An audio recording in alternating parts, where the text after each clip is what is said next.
I am ready. Serbisyong totoo ng GMA News.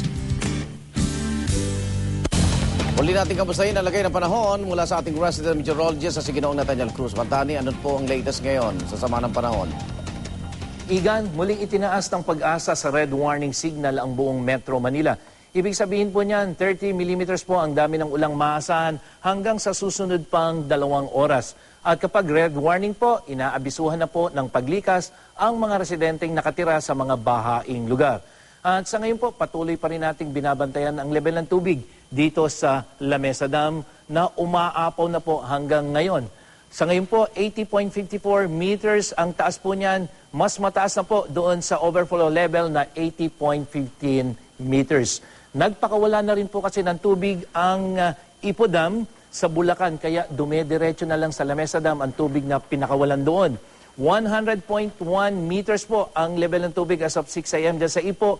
Mas mataas na rin po sa spilling level na 100.80. Ang Ambuklaw Dam naman dito sa Benguet, mas mataas na rin po yung level ng tubig. Konti na lamang po ang diferensya, 751.72 meters po as of 6 a.m., 752 po ang spilling level. At ito po ay nagbukas na ng 2 gate para po magpakawala ng tubig. Samantala, dito naman sa Binga Dam ay ganun din po, nagpakawala na rin po ng tubig sa 3 gate nito dahil malapit na rin po sa spilling level, 574.32 meters na po yan ngayon. At ang San Roque Dam naman sa Pangasinan ay umapaw na rin po at nagpakawala na rin ng tubig sa 2 gate nito dahil 283.36 meters na po ang level nito. Lubhang mataas na po kaysa ron sa spilling level na 280 meters. So muli po mga kapuso, lalong-lalo na po yung nakatira malapit sa mga nabanggit na dam, lumikas na po kayo para maiwasan na ang mas malalang disgrasya. Binabantayan din po natin ang level ng tubig dito sa Marikina River na sa ngayon po ay nasa 3rd alarm na po. At ang nakikita niyo po ngayon na live na kuha ng Marikina River at ang level po nito ay halos 19 meters na po. At kanina nga po ay tumunog na ang sirena dyan sa Marikina River. Ibig sabihin po niyan ay kailangan na ang forced evacuation o sapilitang paglikas ng mga residenteng malapit dyan. Inuulit po natin, wala pong bagyo sa loob ng Philippine Area of Responsibility.